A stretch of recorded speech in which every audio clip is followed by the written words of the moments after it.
Welcome to study hub let's crack YouTube channel. तो मैं आज चैप्टर 7 का सॉल्यूशन वीडियो लेकर आ गया हूँ। ये आपका डीएवी क्लास 8 के स्टूडेंट्स के लिए होने वाला है। ये आपका अभ्यास का जो चैप्टर 7 है, इसका पूरा सॉल्यूशन आपको इस वीडियो में मिल जाएगा और साथ साथ जो भी इम्पोर्टेंट टॉपिक्स इसमें दिए हुए हैं उसका एक्सप्लेनेशन भी इस वीडियो में आपको मिल जाएगा। ओके, तो इसमें हम लोग को चैप्टर का नाम दिया हुआ है अन्याय के खिलाफ लड़ाई, और इसमें हम लोग को मेन पढ़ना है वाक्यांश के लिए एक शब्द और इसके साथ साथ वाक्य शुद्धिकरण पढ़ना है। तो स्टार्ट करते हैं।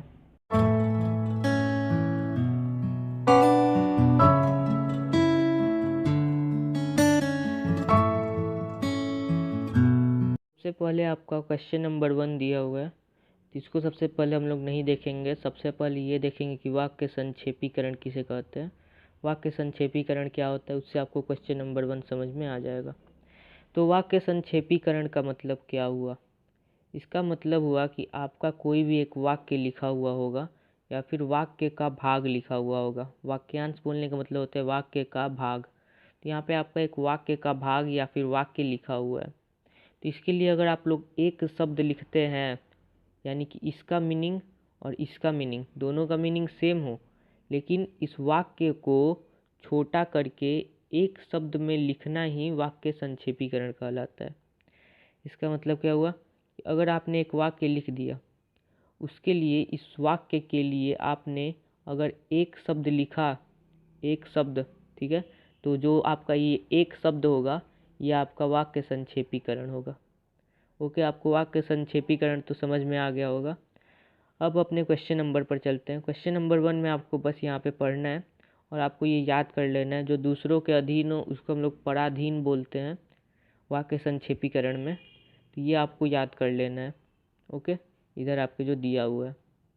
उसके बाद हम लोग आगे देखते हैं। क्वेश्चन नंबर 2 हम लोग का मेन क्वेश्चन दिया हुआ है, जिसकी उपमा ना हो।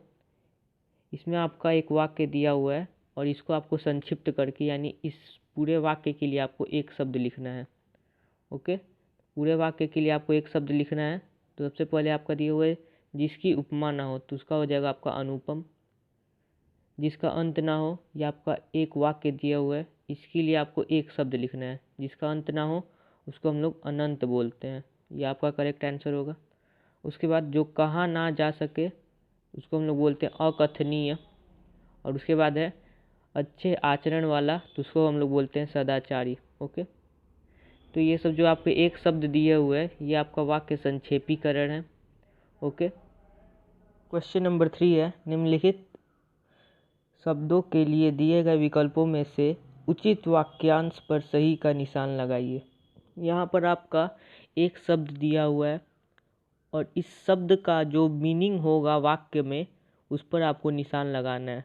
इसका मतलब क्या हुआ कि यह आपका वाक्य संक्षेपीकरण में आपका लिखा हुआ है, यानी एक शब्द आपका लिखा हुआ है और इसके लिए आपका एक पूरा वाक्य या फिर वाक्यांश क्या होने वाला है इसी पर आपको निशान लगाना है। तो सबसे पहला है अविश्वसनीय। इसका आंसर होगा जिसका विश्वास ना किया जा सके। ठीक है, दोनों का मीनिंग सेम है। ओके, वाक्य संक्षेपीकरण में यही होता है, दोनों का मीनिंग सेम होता है। उसके बाद है यथाशक्ति। यथा का मतलब होता है अनुसार, याद रखिएगा। आगे अगर आपको यथा मिलता है तो यथा का मतलब होता है अनुसार, और शक्ति का मतलब तो शक्ति होता ही है। तो यथाशक्ति का मतलब आपका क्या हो गया? शक्ति के अनुसार। ये आपका आंसर हो जाएगा। ओके, यथा का मतलब आपका अनुसार होता है, आपको याद रखना है। आगे आपको क्वेश्चंस में मिल सकते हैं या फिर एग्जाम्स में आपको यथा से आपको कोई क्वेश्चन आएगा। यथा का मतलब आपको याद रखना है अनुसार होता है। उसके बाद है शरणार्थी। शरणार्थी का मतलब क्या हुआ? जो शरण में आ गया हो उसको शरणार्थी बोलते हैं हम लोग। उसके बाद है अल्पाहारी। अल्पा का मतलब होता है कम। ठीक है, तो आपको ये क्या आंसर हो जाएगा? जो कम खाता हो, ये आपका आंसर हो जाएगा अल्पाहारी का। अल्प का मतलब होता है कम, तो जो अल्पाहारी का क्या हो जाएगा? जो कम खाता हो। उसके बाद है अतुलनीय। अतुलनीय का आपका आंसर होगा जिसकी तुलना न की जा सके। उसके बाद आपका क्वेश्चन नंबर 4, इसमें आपको क्या करना है? देखिए यहाँ पर आपके मोटा काला शब्द लिखा हुआ है। यहाँ पर मतलब बात नहीं, इतना आपका मोटे काले शब्द में आपका लिखा हुआ है, जैसे कि यहाँ पर देख सकते हैं। तो इसी को आपको संक्षिप्त करके, यानी ये जो आपका वाक्यांश लिखा हुआ है इसी के लिए आपको एक शब्द लिखना है, ठीक है। और बाकी के जो भी सेंटेंस है उसको वैसे ही उतार देना है। ओके, ऊपर कही गई कि आपका क्या होगा, उपर्युक्त होगा। और उसके बाद आपका लिखा हुआ है बात याद रखने योग्य है, बात याद रखने योग्य है, यहाँ भी आपको वहीं उतार देना है। ओके, और एक बात, ये जो उपर्युक्त है ये आपका इधर भी होना चाहिए। इधर भी बोलने का मतलब यहाँ पर आप लोग देख सकते हैं उपर्युक्त है, तो ये आपका करेक्ट है। इधर साइड में भी आपका वो वाक्य संक्षेपीकरण होना चाहिए। उसके बाद ख नंबर में क्या है, देखने योग्य। देखने योग्य को हम लोग क्या बोलेंगे, दर्शनीय बोलेंगे। क्या बोलेंगे, दर्शनीय बोलेंगे। और यहाँ भी आपका दिया हुआ है दर्शनीय के लिए यहाँ पर। ओके, और दर्शनीय से मतलब देखने योग्य से जो भी आपका पहले लिखा हुआ है वाक्य, जो आपका ये पूरा वाक्य लिखा हुआ है इसको आप लोग एज इट इज़ उतार देंगे। और ये लास्ट वाला भी आप एज इट इज़ ऐसे ही उतार देंगे। ओके, अब आगे देखते हैं। जो शरण में आया हो उसकी रक्षा करनी चाहिए। जो शरण में आया हो को लिए हम लोग क्या बोलते हैं, शरणागत बोलते हैं। जो शरण में आया हो उसको हम लोग बोलते हैं शरणागत। यहाँ पर हम लोग शरणार्थी भी लिख सकते हैं, लेकिन यहाँ पर शरणागत दिया हुआ है इसीलिए हम लोग यहाँ पे शरणागत ही लिखे हैं। ओके, उसके बाद क्या है, उसकी रक्षा करनी चाहिए। तो यहाँ पर आपको कैसा लगेगा, शरणागत उसकी रक्षा करनी चाहिए, तो ये आपको गलत सेंटेंस लगेगा क्योंकि ये गलत है ही। तो यहाँ पर आप लोग क्या लिखेंगे, शरणागत की रक्षा करनी चाहिए। उसकी की जगह पे क्या होगा, की होगा, बस की रक्षा करनी चाहिए। उसके बाद है पत्तों की बनी कुटिया। पत्तों की बनी कुटिया को हम लोग बोलते हैं पर्णकुटी, तो ये आप लिख देंगे। और इससे पहले जो आपका ये लिखा हुआ है उसको आप यहाँ पे एज इट इज़ उतार देंगे। और उसके बाद वाला भी आप लोग यहाँ पे एज इट इज़ उतार देंगे। उसके बाद है क्षण भर में नष्ट होने वाला। इसके लिए आप हम लोग क्या बोलते हैं, क्षणभंगुर बोलते हैं, क्षणभंगुर। ओके, और उसके पहले जो लिखा हुआ है और उसके बाद जो लिखा हुआ है ये आप लोग एज इट इज़ यहाँ पे उतार देंगे। ये आपका कंप्लीट हो गया। क्वेश्चन नंबर 5, इसमें भी आपका क्या है, मोटा काला शब्द दिया हुआ है। यहाँ पे मोटा काला शब्द नहीं है, ये वाक्यांश है। मोटे काले वाक्यांश दिए हुए हैं और इसके लिए आपको एक शब्द लिखना है, यानी कि वाक्य संक्षेपीकरण लिखना है, ठीक है। तो यहाँ पे क्या है, सबसे पहला क में कोई उत्तर न दे सका, इसका आपका हो जाएगा निरुत्तर। निरुत्तर, सब निरुत्तर हो गए, निरुत्तर आपका आंसर होगा। उसके बाद है जो आकाश में विचरने वाला है, तो आकाश में विचरने वाला को हम लोग क्या बोलते हैं, नभचर बोलते हैं, ये आपका आंसर हो गया। उसके बाद है छात्रों के रहने का स्थान, इसको हम लोग बोलते हैं छात्रावास। ओके, आगे देखते हैं घ नंबर, इतना कम खाता हो। इतना कम खाता हो यानी कि जो कम खाता हो उसको हम लोग क्या बोलते हैं, अल्पाहारी बोलते हैं। अल्पाहारी आप लोग लिख देंगे, अल्पहारी नहीं अल्पाहारी लिखेंगे आप लोग। उसके बाद है 6 नंबर में निम्नलिखित वाक्यांशों के लिए एक शब्द लिखिए। यहाँ पे आपके वाक्यांश दिए हुए हैं, इसके लिए आपको एक शब्द लिखना है, यानी कि इसका वाक्य संक्षेपीकरण लिखना है। सबसे पहला है आपका क नंबर में, जिसका भाग्य अनुकूल ना हो। जिसका भाग्य अनुकूल ना हो उसको हम लोग बोलते हैं अभागा, यहाँ पे आप लोग लिख देंगे अभागा। उसके बाद ख नंबर, मर्जी के अनुसार, मन मर्जी लिख सकते हैं आप लोग। ओके, इसको आप लोग लिखने की ज़रूरत नहीं है, ऐसे ये भी आप लिख सकते हैं, कोई प्रॉब्लम नहीं है, यथेच्छा, लेकिन मन मर्जी आपका ज़्यादा आसान है। उसके बाद है विशाल हृदय वाला, उसको हम लोग बोलते हैं उदार। उदार व्यक्ति आप लोगों ने सुना होगा, उदार व्यक्ति का मतलब विशाल हृदय वाला व्यक्ति, ठीक है, विशाल हृदय वाला उदार। उसके बाद है जिसका कोई अपराध ना हो, तो उसका हम लोग बोलते हैं निरपराध। ओके, उसके बाद है अनुकरण करने योग्य, उसको हम लोग बोलते हैं अनुकरणीय। अनुकरणीय यहाँ पे आपको लिख देना है। क्वेश्चन नंबर 7 देखते हैं, इसमें क्या दिया हुआ है, नीचे लिखे वाक्यों में किसी न किसी प्रकार की कोई अशुद्धि है, वाक्यों को शुद्ध रूप लिखिए। वाक्यों का शुद्ध रूप लिखिए। यहाँ पे आपका कुछ वाक्य दिए हुए हैं, लेकिन इसमें आपका क्या है कि वाक्य गलत लिखा हुआ है। यहाँ पर आपके वाक्य तो दिए हुए हैं, लेकिन इस वाक्य में कहीं ना कहीं पे कुछ ना कुछ गड़बड़ है, गलती है। तो आपको उसी को सही करके यहाँ पे आपको आंसर में लिखना है। तो कल माता जी आ रहे हैं, तो साफ पता चल रहा है माता जी के लिए यहाँ पर रहे है का यूज़ हम लोग नहीं करेंगे। कल माता जी आ रही है हम लोग बोलेंगे, आ रही है। और है के बाद यहाँ पर जो है आप लोग लिखेंगे, मैं यहाँ पे दिखा देता हूँ। यहाँ पर जो आप लोग है लिखेंगे तो यहाँ पर आपका एक बिंदु होगा, क्योंकि जब भी इस बिंदु का मतलब क्या हुआ कि माता जी को हम लोग आदर दे रहे हैं, तो आदर देने के लिए यहाँ पे हम लोग बिंदु लगाते हैं। ओके, तो यहाँ पे आप लोग बिंदु भी डालेंगे। उसके बाद है मैं आपका दर्शन करने आया है, तो ये भी आपका गलत है। मैं आपका दर्शन करने आया है, साफ पता चल रहा है। आप क्या लिखेंगे, मैं आपके दर्शन करने आया हूँ। मैं के लिए यहाँ पे हूँ होगा। ओके, और आपका दर्शन नहीं होता है, आपके दर्शन होता है, क्योंकि हम लोग किसी का दर्शन करने जाते हैं, यानी कि कोई बड़ा व्यक्ति होगा। ओके, तो वहाँ पे हम लोग आपका नहीं बोलते हैं, आपके बोलते हैं। आपके दर्शन करने आया हूँ। उसके बाद है अनेकों स्त्री पुरुष वहाँ आए थे, यहाँ पे अनेकों नहीं होगा। यहाँ पे अनेकों का हम लोग यूज़ नहीं करेंगे क्योंकि ये गलत है। क्या लिखेंगे हम लोग, अनेक स्त्री पुरुष वहाँ आए थे, ये आपका करेक्ट होगा। उसके बाद है दुष्टों के भय से डरो मत, तो यहाँ पे भय और डर 2 बार एक ही चीज़ का प्रयोग किया गया है वाक्य में, तो यही आपका गलत है।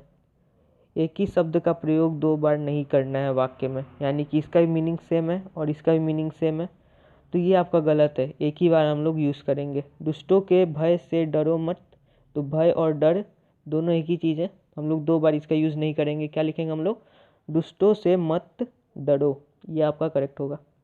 उसके बाद है उसे लगभग पूरे अंक प्राप्त हुए, उसे लगभग यहाँ पे नहीं लिखेंगे, लगभग को हटाइए यहाँ से, उसे पूरे अंक प्राप्त हुए, ये आपका करेक्ट होगा।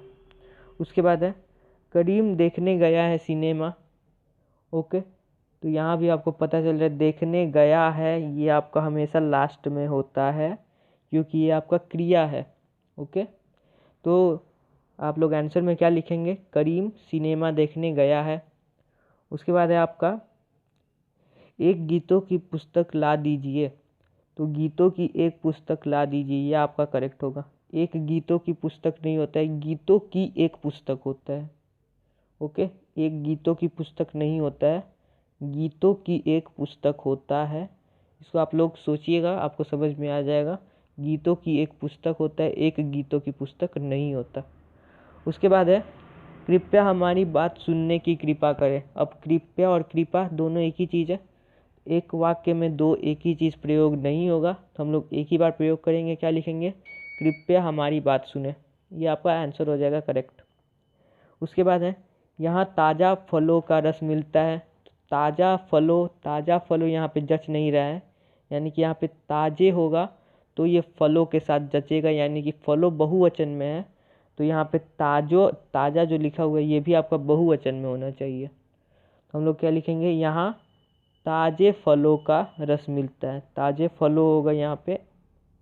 ओके, उसके बाद है रोगी को काटकर सेब खिलाओ, ये आपका पूरा गलत है, पूरा सेंस ही बदल देता है यहाँ पे। तो आप लोग क्या लिखेंगे, रोगी को सेब काट कर खिलाओ, रोगी को काट दोगे तो ये तो गलत हो गया पूरा, रोगी को काटना नहीं है, सेब को काटना है, तो रोगी को सेब काट कर खिलाओ, ये आपका सही होगा। उसके बाद यहाँ पे आपका 4 सेंटेंस दिया हुआ है, यहाँ पे आपका 4 सेंटेंस दिया हुआ है, और इस चारों में से आपका एक सेंटेंस ही सही है। तो आपको क्या करना है, आपको वो सेंटेंस पर टिक लगाना है। टिक लगाने के आपको इधर साइड में प्लेस मिला हुआ है, आप लोग इधर साइड में टिक लगाइएगा। ओके, तो मैं डायरेक्ट आंसर बताता हूँ, ज़्यादा टाइम वेस्ट नहीं होगा ऐसे। यहाँ ईमानदार और उदार लोग रहते हैं, ये आपका करेक्ट आंसर होगा। दूसरे आप लोग आंसर्स को पढ़ेंगे, मतलब दूसरे आप लोग सेंटेंसेस को पढ़ेंगे, तो आपको उसमें कुछ ना कुछ गड़बड़ लगेगा। ओके, इतना तो पक्का है, क्योंकि आप लोग अगर हिंदी थोड़ा भी अच्छे से जानते हैं तो आपको कुछ ना कुछ गड़बड़ लगेगा, तो आप लोग पहचान लेंगे। ठीक है, इसके बाद आपका हो जाएगा नेताजी भाषण दे रहे हैं, ये आपका करेक्ट होगा, फर्स्ट नंबर। उसके बाद आपका क्या है, उसके बाद आपका दिया हुआ है ग नंबर में आपका करेक्ट हो जाएगा अपने राष्ट्र में भ्रष्टाचार देखकर मुझे बड़ा दुख होता है। घ नंबर, इसमें आपका क्या सही होगा? उसकी आवाज़ सुनाई पड़ी, ये आपका सही होगा। उसके बाद है अंग नंबर। अंग नंबर में आपका सेकंड नंबर सही होगा। यह घटना उस समय की है जब मैं 10 वर्ष का था। ये आपका सही होगा, क्योंकि देखने से ही आपको पता चल रहा है कि ये सेंटेंस आपका करेक्ट है। उसके बाद तत्सम और तद्भव रूप लिखना है। यहाँ पर आपके कुछ शब्द दिए हुए हैं, इसका अगर तत्सम रूप होगा तो इसका आप लोग तत्सम रूप लिखेंगे, और अगर इसका तद्भव रूप होगा तो इसका आपको तद्भव रूप लिखना है। तत्सम तद्भव क्या होता है आपको नहीं पता होगा तो मैं बता देता हूँ। तत्सम संस्कृत वाले ही शब्द होते हैं जो कि हिंदी में लाए गए होते हैं, और तद्भव संस्कृत का हिंदी मीनिंग होता है। जैसे कि अगर आपका लिखा हुआ है यहाँ पे वृक्ष लिखा हुआ है तत्सम में, तो वृक्ष आपका संस्कृत का शब्द है, और जब हम लोग उसको हिंदी में करते हैं तो पेड़ लिखते हैं ना, तो जो आपका पेड़ होगा वो आपका तद्भव का रूप होगा। ओके, तो यहाँ पे देखिए सबसे पहले ग्राम। ग्राम आपका तत्सम का रूप है, तत्सम वाले को हम लोग खाली छोड़ देंगे, यानी कि इस पे ऐसे कर देंगे, और उसके बाद ग्राम के लिए हम लोग इसका तद्भव रूप लिखेंगे गाँव। यहाँ पे आपका गाँव होगा। ओके, गाँव आपको पता ही है कैसे लिखना होता है। यहाँ पे आपका थोड़ा सा गलत लिखा हुआ है, यहाँ पे आप लोग सही करके लिख लीजिएगा। गाँव ईजी है लिखना। और एक बात यहाँ पे आप लोग आम्रम, आम्रम जो है ये आप आम्रम की जगह पे आम्र भी लिख सकते हैं, क्योंकि जो ये म है ये मैंने द्वितीय विभक्ति के लिए लिया हुआ है। ठीक है, तो यहाँ पे आप लोग आम्र लिख सकते हैं। ओके, आम्रम लिखने की ज़रूरत नहीं है। उसके बाद है आपका कर्म। कर्म में आपका पता है आपको कि ये तत्सम रूप है, यानी कि संस्कृत का शब्द है कर्म। यहाँ पे आप लोग क्या लिखेंगे? काम लिखेंगे। ओके, काम लिखेंगे इसके तद्भव रूप में। उसके बाद है गृह। गृह भी आपका तत्सम का रूप है। यहाँ पे ऐसे आप लोगों ने बना दिए, और ये आपने इसमें तद्भव वाले रूप में आपको घर लिख देना है, क्योंकि ये इसका हिंदी मीनिंग है। उसके बाद है सात। सात क्या है? आपका तद्भव रूप है, यानी कि हिंदी मीनिंग है। इसका आपको संस्कृत लिखना है। संस्कृत में आप लोग क्या लिखेंगे? सप्त लिखेंगे। ओके, क्वेश्चन नंबर 10, इसमें आपको विराम चिन्ह लगाने हैं। तो देखिए सबसे पहले स्वतंत्रता दिवस हमारा जन्मसिद्ध अधिकार है, पूर्ण विराम, बहुत इजी। उसके बाद है छी। छी में आपका क्या होगा? ये वाला आपका चिन्ह होगा जिसे हम लोग विस्मयादि बोधक बोलते हैं। ओके, ये वाला आप लोग लगाएंगे सबसे पहले छी के बाद। उसके बाद आपने क्या लिखना है?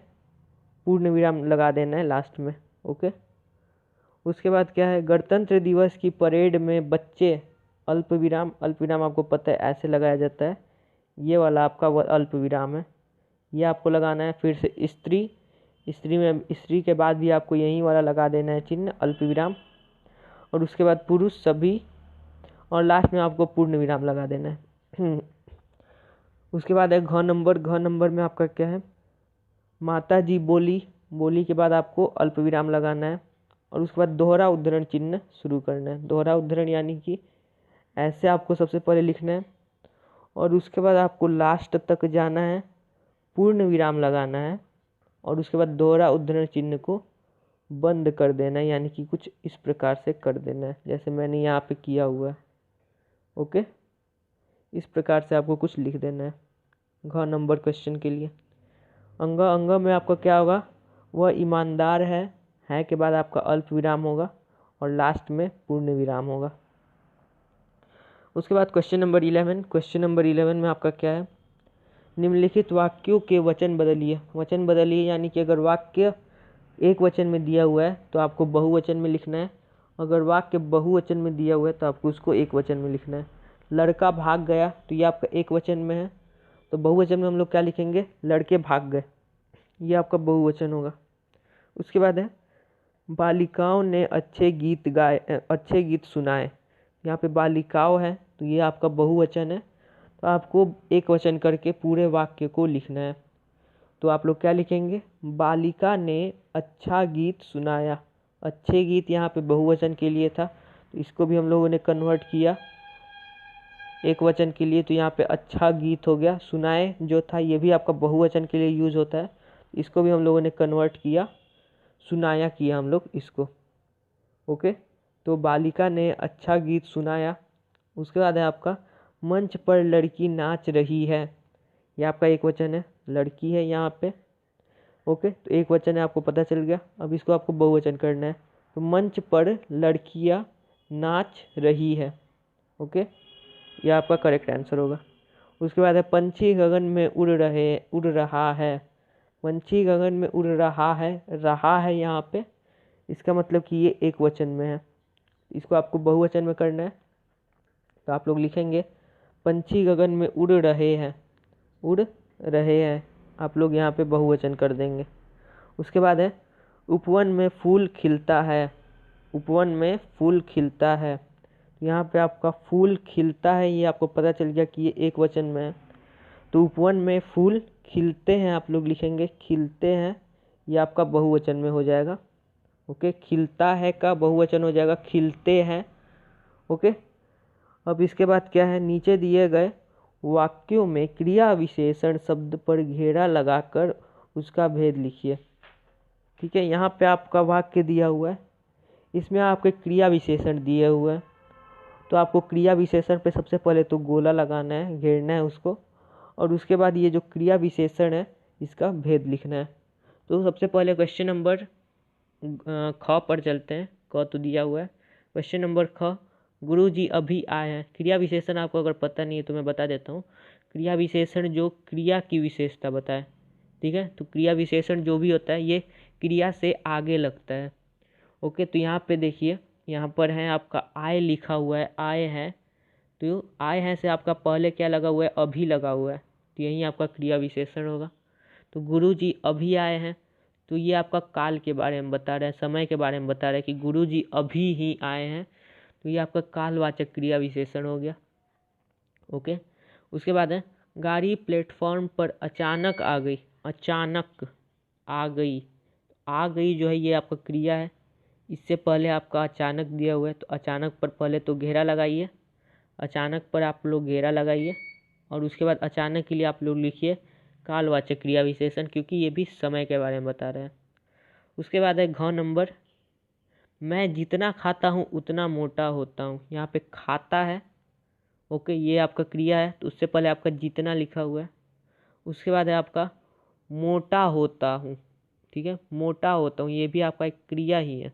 ओके, मोटा होता हूँ, ये आप एक तरह से मान सकते हैं कि ये भी आपका क्रिया ही है। तो इससे पहले आपका क्या लिखा हुआ है, उतना लिखा हुआ है, तो ये जितना और उतना दो चीज़ें आपको आ गई क्रिया विशेषण में। ठीक है, जो कि किसके बारे में बता रही है, नाप तौल के बारे में बता रही है। तो हम लोग क्या लिखेंगे, परिमाणवाचक क्रिया विशेषण। ये दोनों नाप तौल के बारे में बता रही है, इसको हम लोग लिखेंगे परिमाणवाचक क्रिया विशेषण। अंगन नंबर में वकील ने मुझे शीघ्र ही बुलवा लिया। शीघ्र, शीघ्र यहाँ पे देख सकते हैं, बुलवा लिया। बुलवा लिया से पहले आपका क्या है, शीघ्र ही है। तो ही तो आप लोग जानते हैं कि ही कोई क्रिया विशेषण नहीं है, ही तो हम लोग ऐसे ही प्रयोग करते हैं। ठीक है, ये आपका ही जो है ये कहीं भी प्रयोग हो जाता है, ये नहीं है कि क्रिया से पहले ही प्रयोग हो। क्रिया से पहले हमेशा शीघ्र प्रयोग हो सकता है, शीघ्र हमेशा क्रिया से पहले ही प्रयोग होता है। ओके, तो यहाँ पे आपका शीघ्र जो है ये आपका क्रिया विशेषण होगा। और कौन सा क्रिया विशेषण होगा, कालवाचक क्रिया विशेषण होगा। उसके बाद आपका अनुस्वार और अनुनासिक लगाना है। अनुस्वार का मतलब होता है बिंदु, और अनुनासिक का मतलब होता है चंद्र बिंदु। तो आनंद, आनंद में आपका न के ऊपर लगेगा। ओके, यहाँ पे देख सकते हैं। उसके बाद है आंधी, आधी है तो आप लोग आंधी बनाएंगे, तो आ के ऊपर चंद्र बिंदु। उसके बाद है पहुँचते में हूँ के ऊपर चंद्र बिंदु। उसके बाद आँखें में आ के ऊपर चंद्र बिंदु। उसके बाद आठवीं, आठवीं में वी के बगल में बिंदु होगा। ओके, यहाँ पे आपने जैसे यहाँ पे मात्रा दिया हुआ है वी का, तो यहाँ पे आपके साइड में ऐसे बिंदु होगा, चंद्र बिंदु नहीं होगा, बिंदु होगा। उसके बाद यहाँ पे चौका है, चौका में भी आपका जो यहाँ पे चौ है, तो यहाँ पे आपको साइड में बिंदु लगाना है, चौ से सटा हुआ, और उसके बाद आपको का लिख देना है। यह आपका करेक्ट आंसर हो जाएगा। क्वेश्चन नंबर 14, इसमें क्या करना है आपको, कोया आदिवासियों ने जिस तरह से अन्याय के खिलाफ लड़ाई की उस बारे में बताते हुए अपने मित्र को पत्र लिखिए। यहाँ पे आपको पत्र लिखना है, यानी इनफॉर्मल लेटर लिखना है। तो उसके लिए आपको पता है सबसे पहले अपना एड्रेस डालना होता है, उसके बाद डेट डालना होता है, प्रिय मित्र करना होता है और उसके बाद अपना जो भी है वो सारा लिखना होता है। तो मैं आपको बस फॉर्मेट बता रहा हूँ, आपको ये खुद से लिखना है। सबसे पहले अपना एड्रेस लिख लीजिए, उसके बाद डेट लिख लीजिए एक लाइन छोड़ के, और उसके बाद आप लोग क्या लिख लीजिए, प्रिय मित्र लिख लीजिए। और प्रिय मित्र के बाद आप लोग अपना जो भी काम है वो शुरू कर दीजिए। तुम कैसे हो, मैं अच्छा हूँ यहाँ पे, ऐसे सब लिखते जो स्टार्टिंग में लिखा जाता है। मैं यहाँ कुशल से हूँ और आशा करता हूँ कि आप भी कुशल से होंगे। ओके, ये आप लोग लिख लीजिए। और उसके बाद जो भी आपका मेन टॉपिक है कोया आदिवासियों के बारे में बताते हुए, वो सारे चीज़ आप लोग यहाँ पे लिखते जाइए। और लास्ट में आप लोग को क्या करना है, लास्ट में आप लोग जैसे कि बोलते हैं कि अपने मम्मी पापा को मेरे तरफ से नमस्ते बोलना, इस टाइप से आप लोग लिख लीजिए। और उसके बाद आपका क्या लिखना होता है, तुम्हारा प्रिय मित्र शिवम। और ये आप इस टाइप से करके लिख सकते हैं, लेटर है, आसान है। ठीक है, तो ये वीडियो आपका कंप्लीट हो गया। नेक्स्ट वीडियो में फिर से मिलते हैं, तो तब तक के लिए बाय बाय।